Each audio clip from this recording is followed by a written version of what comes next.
नमस्कार, मेरा नाम डॉक्टर सुवर्चला जीवा फर्टिलिटी सेंटर्स में साइंटिफिक डायरेक्टर हूँ। आईवीएफ या आईयूआई के दौरान इंटरकोर्स अलाउड है क्या, ये बहुत बार पेशेंट्स पूछते हैं।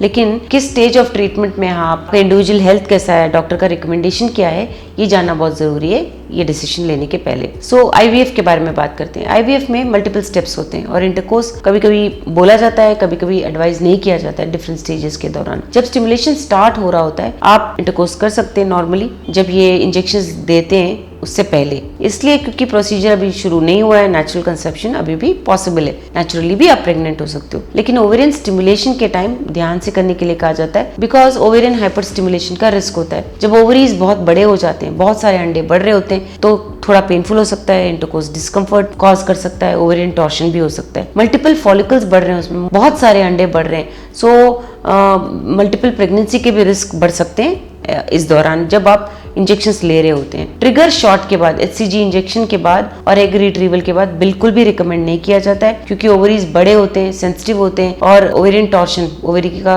घूम जाने का रिस्क बहुत ज्यादा होता है, जिसकी वजह से इस दौरान नहीं करने के लिए कहा जाता है। एग रिट्रीवल के बाद भी नहीं करने के लिए कहा जाता है, स्पेशली 7 to 10 days, क्योंकि ओवरीज अभी भी सूजे हुए होते हैं, टेंडर होते हैं, पेन हो सकता है, इन्फेक्शन हो सकता है, ब्लीडिंग हो सकता है। एम्ब्रियो ट्रांसफर के बाद बिल्कुल भी नहीं करने के लिए कहा जाता है इंटरकोर्स 10 से 14 दिन तक, प्रेगनेंसी टेस्ट तक, क्योंकि एम्ब्रियो को टाइम चाहिए यूट्रस में चिपकने के लिए। यूट्राइन कॉन्ट्रैक्शंस अगर हो ऑर्गेज्म की वजह से तो इम्प्लांटेशन चांसेस भी कम हो सकते हैं। आईयूआई के दौरान के बारे में बात करते हैं। आईयूआई में क्या होता है, स्पर्म्स को प्रोसेस किया जाता है, सिर्फ अच्छे स्पर्म्स को यूट्रस में डाला जाता है और इंटरकोर्स भी रिकमेंड किया जाता है। Of course timing of the cycle पे डिपेंड करता है। आईयूआई प्रोसीजर के पहले तो ठीक है, आप कर सकते हो रेगुलर इंटरकोर्स, क्योंकि ओवुलेशन के पहले करने में स्पर्म क्वालिटी इंप्रूव हो सकता है। डॉक्टर्स इनफैक्ट 24 से 48 आवर्स आईयूआई के पहले भी आपको इंटरकोर्स करने के लिए कहेंगे, ताकि आईयूआई के दिन फ्रेश स्पर्म्स अवेलेबल हो। आईयूआई के दिन भी आपको एनकरेज किया जाएगा, क्योंकि रिप्रोडक्टिव ट्रैक में अगर स्पर्म्स रहें तो अच्छा ही होता है। कई लोग बाद में भी करने के लिए कहते हैं, प्रोसीजर के बाद आपको अवॉइड करने के लिए कहते हैं 24 से 48 आवर्स, क्योंकि सर्विक्स थोड़ा इरिटेटेड हो सकता है, डिस्कम्फर्ट हो सकता है, स्पॉटिंग हो सकता है। सो इस दौरान gentle intercourse is always advisable,